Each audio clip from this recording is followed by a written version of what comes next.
Here, cut this part and put it there. 1, 2, 3, go. You've been scammed. Psych.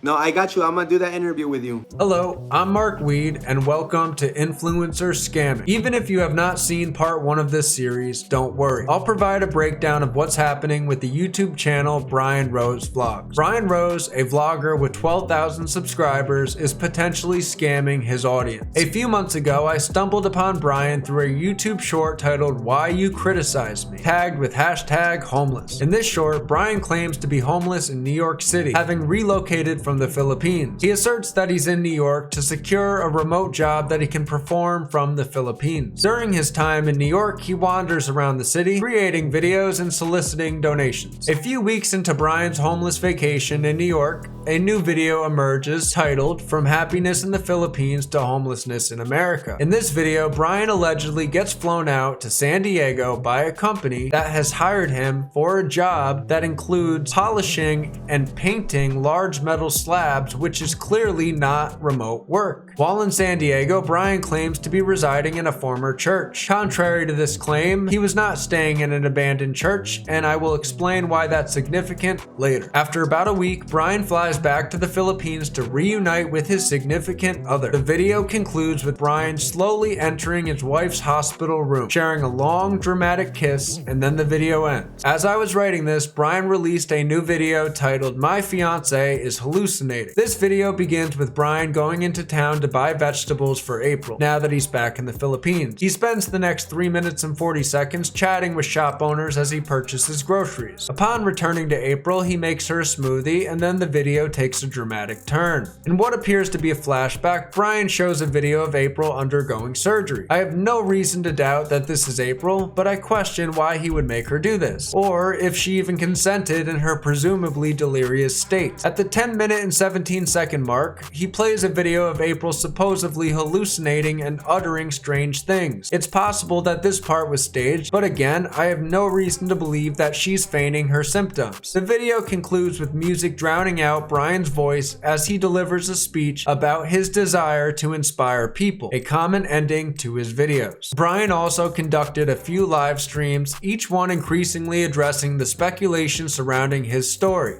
So, where do I fit into all this? Well, as I mentioned earlier, I discovered Bryan's short, which inspired me to create now 2 videos about him. I did what I do best, involve myself in other people's business. Why? Who knows? But at least this time, it's for a good cause. Fast forward to a week after I discovered this short. It was a Wednesday and Bryan was live streaming. At this point, I was planning on creating a video about him, having binge watched all of his videos. During the live stream, I repeatedly requested an interview. He eventually agreed to do the interview in exchange for a donation of any amount. I was willing to part with $5, so I made the donation. Bryan read my message aloud and promised to do the interview. It's been a full month since Bryan promised to interview, and I'm guessing that will never happen. I communicate with Bryan regularly on Facebook, where he updates me about his life and consistently evades every interview request. Really quick, I'd like to address his wife. Bryan's wife goes by the name April Rose, which is not her real name. April has cancer, and Bryan bases his donation requests upon this fact. Bryan receives funds through his GoFundMe for April, through Gcash akin to Cash App, PayPal, and YouTube donations. From what I've seen in his live streams, he garners a few $1,000s or perhaps less per stream. If this is the amount people are donating during his 2-hour streams, one can only speculate about the contributions he receives behind the scenes. Throughout my journey of consuming all of Bryan's content and interacting with him and his community, I've gathered some intriguing insights. Some individuals expressed regret for donating money to Bryan, citing his display of designer clothes and other high-end products. Others allege that Bryan is exploiting April and appropriating her money. One day, a good Samaritan, whom we'll call Phil, messaged me. Phil initially sent me a court docket number. Upon looking that up, a name immediately stood out: Bryan Redacted.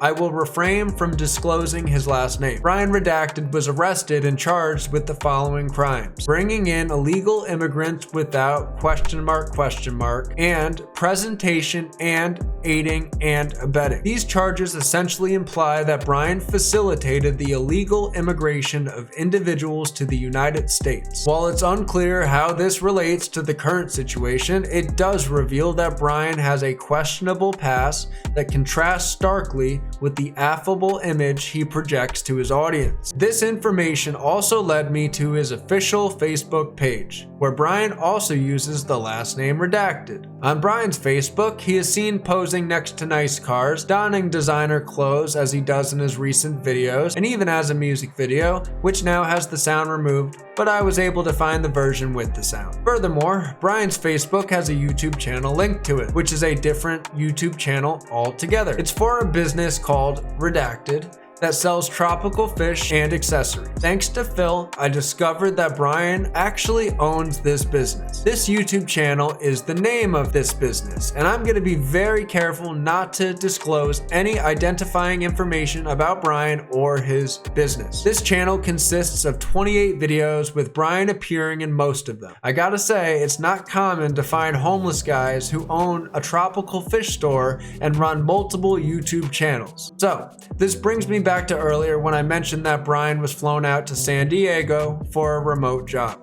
I suspect that Bryan traveled to America for a vacation and, while there, decided to feign homelessness to garner additional funds. I want to revisit Bryan's stay in San Diego. Bryan said he was residing in an abandoned church. Remember that? Well, at this church, there are pictures of fish on the wall. Why does that matter? Well, remember, we found out that Bryan owns an exotic fish store. The only logical conclusion I can draw from that is that Bryan spent the night in his store to deceive his audience. This makes me wonder what other tactics Bryan employs to mislead his audience. I want to conclude part 2 of this video with a message to Bryan's community at large. The following link, located in the description of this video, is the official tip line for the FBI. If you feel you have donated money under false pretenses, or if you believe you have been scammed by Bryan Rose, I strongly urge you to file a report. I am of the belief that April Rose is a victim, and the girl we see on live streams is suffering not only from cancer, but possibly abuse. I want this money to go to April,